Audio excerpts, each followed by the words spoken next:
بسم اللہ الرحمن الرحیم۔ السلام علیکم۔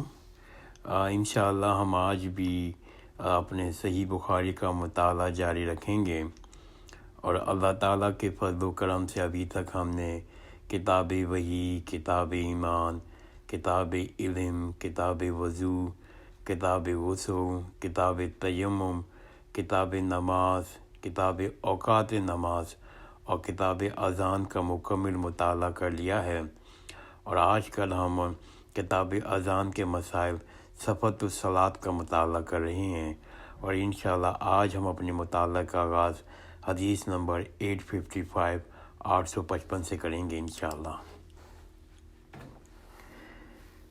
حدیث نمبر 855 855، اور یہ حدیث حضرت جابر بن عبداللہ رضی اللہ تعالیٰ عنہ سے روایت ہے۔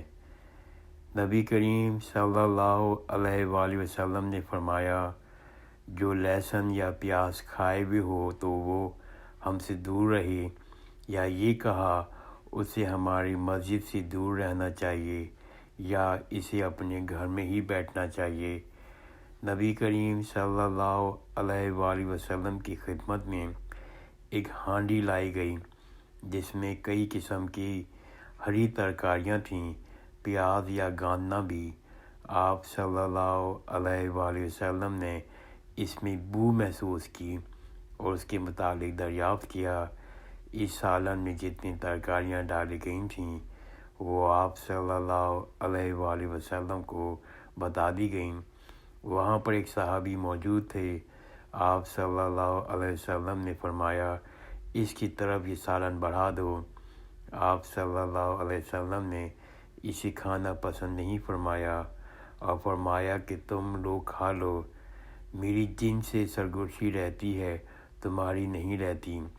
اور احمد بن صالح نے ابو وہب سے یہ نقل کیا کہ تھال آپ صلی اللہ علیہ وسلم کی خدمت میں لائی گئی تھی۔ ابن وہب نے کہا کہ طبق میں ہری ترکاریاں تھیں، اور لیث اور ابو سفیان نے یونس کی روایت میں ہانڈی کا قصہ نہیں فرمایا۔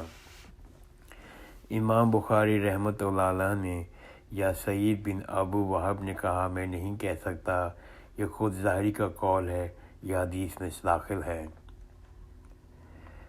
حدیث نمبر 857 857، یہ حدیث حضرت شعیبی رضی اللہ تعالیٰ عنہ سے روایت ہے کہ جو ایک مرتبہ نبی کریم صلی اللہ علیہ وسلم کے ساتھ ایک اکیلی الگ تھلگ ٹوٹی ہوئی قبر سے گزر رہے تھے، وہاں نبی کریم صلی اللہ علیہ وسلم نے نماز پڑھائی اور وہ لوگ آپ صلی اللہ علیہ وسلم کے پیچھے صف باندھے ہوئے تھے۔ سلیمان نے کہا، میں نے شعبے سے پوچھا، ابو عمرو آپ سے یہ کس طرح بیان کیا؟ انہوں نے کہا، ابن عباس رضی اللہ عنہما نے۔ حدیث نمبر 858 858، اور یہ حدیث حضرت سید خدری رضی اللہ تعالیٰ عنہ سے روایت ہے۔ ان سے نبی کریم صلی اللہ علیہ وسلم نے فرمایا، جمعے کے دن ہر بالغ کے لیے غسل کرنا ضروری ہے۔ ان سے نبی کریم صلی اللہ علیہ وسلم نے فرمایا، جمعے کے دن ہر بالغ کے لیے غسل ضروری ہے۔ حدیث نمبر 860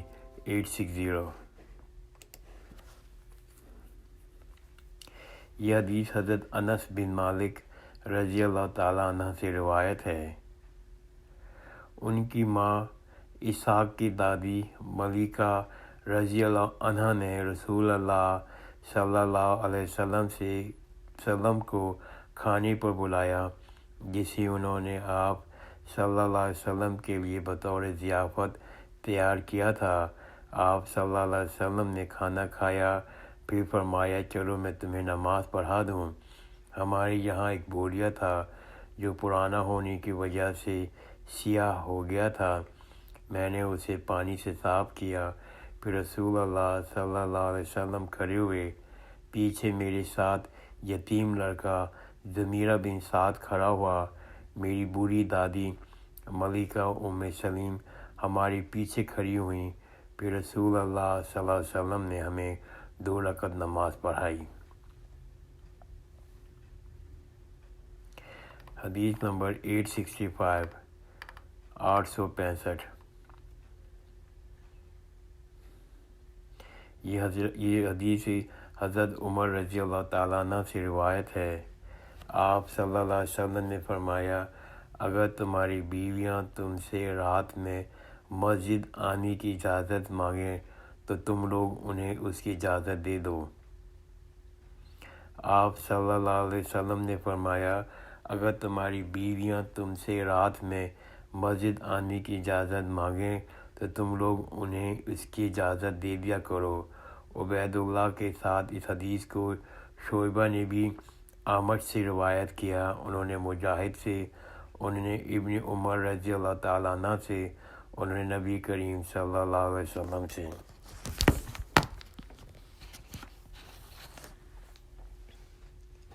حدیث نمبر 866 867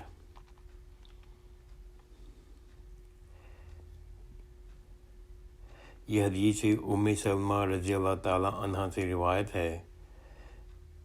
نبی کریم صلی اللہ علیہ وسلم کی زوجہ مطہرہ ام سلمہ رضی اللہ عنہ نے ہمیں خبر دی کہ رسول اللہ صلی اللہ علیہ وسلم کے زمانے میں عورتیں فرض نماز سے سلام پھیرنے کے بعد باہر آنے کے لیے اٹھ جاتی تھیں۔ رسول اللہ صلی اللہ علیہ وسلم اور مرد نماز کے بعد اپنی جگہ بیٹھے رہتے تھے جب تک اللہ کو منظور ہوتا، پھر جب آپ صلی اللہ علیہ وسلم اٹھتے تو دوسرے مرد بھی کھڑے ہو جاتے۔ حدیث نمبر 867 867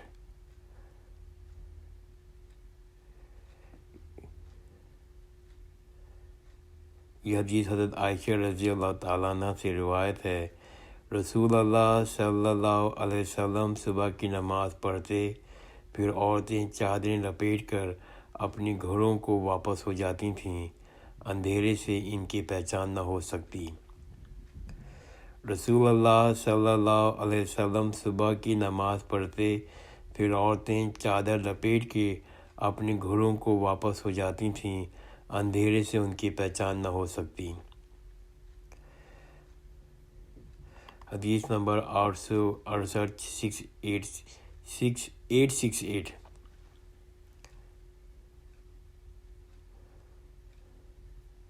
رسول اللہ صلی اللہ علیہ وسلم نے فرمایا، میں نماز کے لیے کھڑا ہوتا ہوں، میرا ارادہ یہ ہوتا ہے کہ نماز لمبی کروں، لیکن کسی بچے کی رونے کی آواز سن کر نماز کو مختصر کر دیتا ہوں، مجھے اس کی ماں کو تکلیف دینا برا معلوم ہوتا ہے۔ حدیث نمبر 868 رسول اللہ صلی اللہ علیہ وسلم نے فرمایا، میں نماز کے لیے کھڑا ہوتا ہوں، میرا ارادہ یہ ہوتا ہے کہ نماز کو لمبی کروں، لیکن کسی بچے کی رونے کی آواز سن کے نماز کو مختصر کر دیتا ہوں، مجھے اس کی ماں کو تکلیف دینا برا معلوم ہوتا ہے۔ حدیث نمبر 869 یہ حدیث حضرت عائشہ رضی اللہ عنہ سے روایت ہے کہ آج عورتوں میں جو نئی باتیں پیدا ہو گئی ہیں، اگر رسول اللہ صلی اللہ علیہ وسلم انہیں دیکھ لیتے تو ان کو مسجد میں آنے سے روک دیتے، جس طرح نبی اسرائیل کی عورتوں کو روک دیا کرتے تھے۔ میں نے پوچھا، کیا بنی اسرائیل کی عورتوں کو روک دیا گیا تھا؟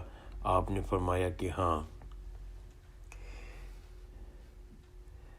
آج عورتوں میں جو نئی باتیں پیدا ہو گئی ہیں، اگر رسول اللہ صلی اللہ علیہ وسلم انہیں دیکھ لیتے تو ان کو مسجد میں آنے سے روک دیتے، جس طرح بنی اسرائیل کی عورتوں کو روک دیا گیا تھا۔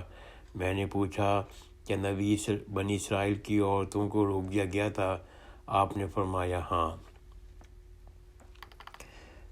حدیث نمبر 873 873